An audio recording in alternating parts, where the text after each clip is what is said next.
Well, today it's supposed to get down to tonight into the 20s. So all these tomato plants are going to probably not survive the night. So what I'm going to do is I'm going to start picking the tomatoes, the ripe ones. I save those off. And those that aren't ripe, like the green ones here, I'll pickle those. And those are good in salads, like putting those in salads. So I'll pick them and separate them out. We'll pull them out because we're not going to last too much over the night. One, one thing to think about when you're doing this is, you know, this one here will be ripen up pretty good. It's not as red as they should be. You've got ones like these that are nice and red. Those are a little more ripe. These here, I'll pickle those, and those will go right about that same size. Now, if you look at all these on here, let's just go ahead and trim this one off. Let's take this tomato off here. And now, you see in the store, sometimes they'll say vine ripened. Well, what is really a vine ripened tomato? Well, it's a tomato that is ripened while it's still on the vine.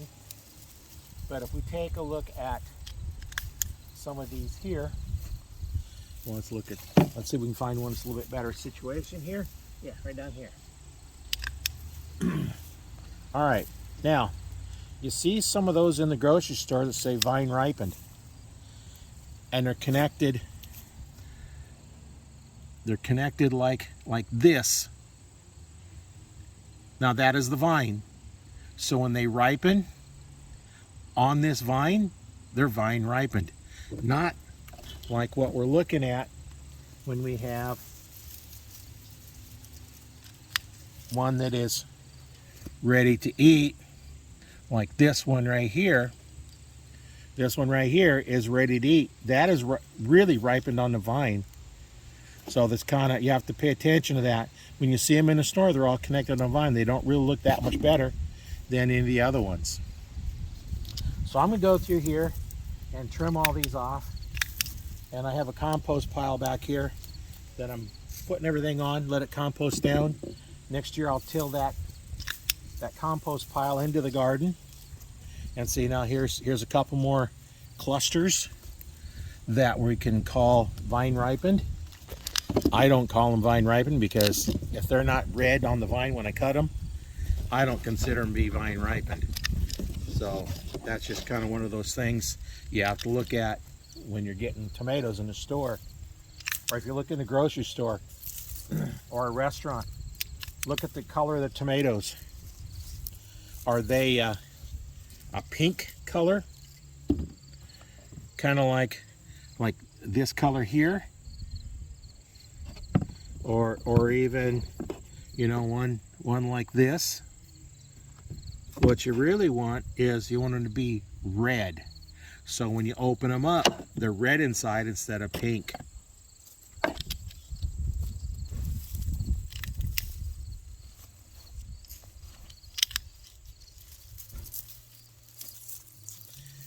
And like I said, I like these, put these in salad when they're green.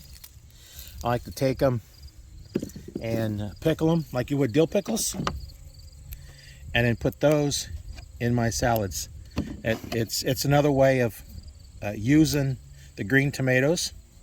Now the bigger ones, which I don't have right over here, I have those further down in the garden. I can show you down here further in the garden.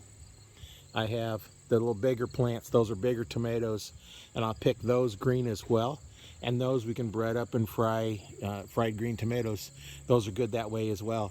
But I have this one here that I've been working on, getting it cut off. I'm ready to pull the cage off of there. I have this one I'll be working on today.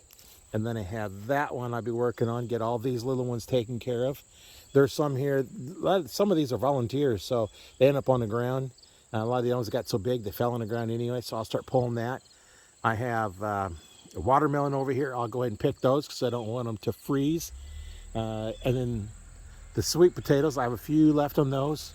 I've picked roughly about 180 pounds of sweet potatoes so far, and I have a little bit of left here, so I'm figuring I'm going to get 35, 50 more pounds out of that.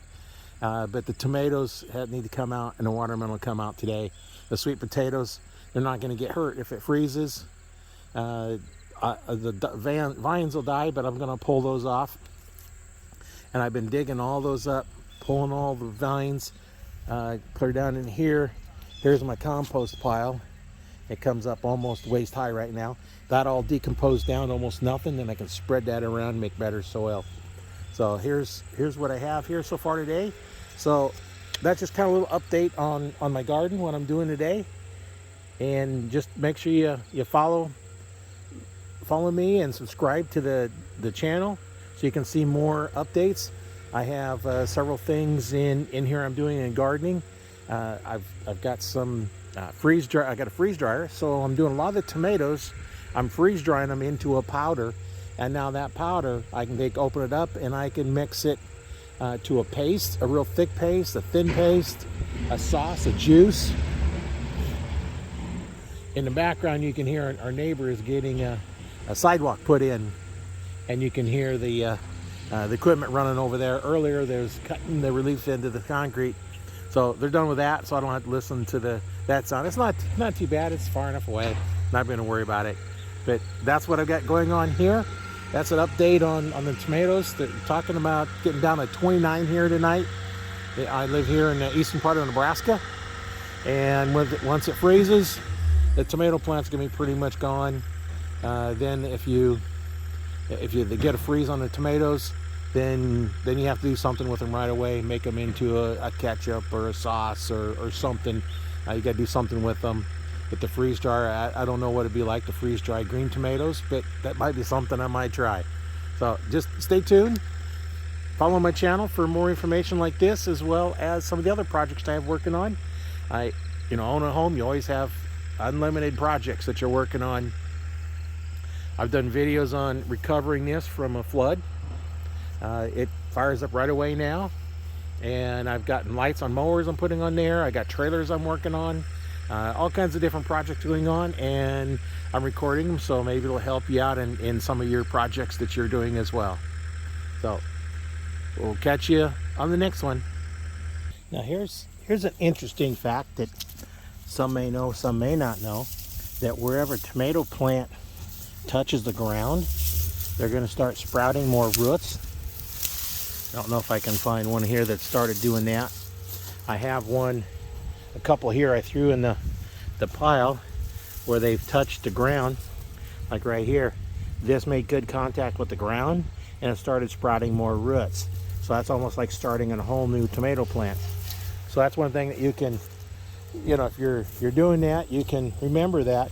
And what you might have to do is if you want to start a new one, just let it hit the ground and start a new plant. Well, I just pulled up this one tomato plant, and look how long the roots are on this. It's pretty long here. If I hold it up right about mid chest level is where it comes to when I hold this up. So that's a good 3 foot. That's a good root system on that tomato plant. You can see how thick the stem was on that. And we have another one down here, and these I think was a volunteer one, so getting all kinds of different varieties of tomatoes off of that one.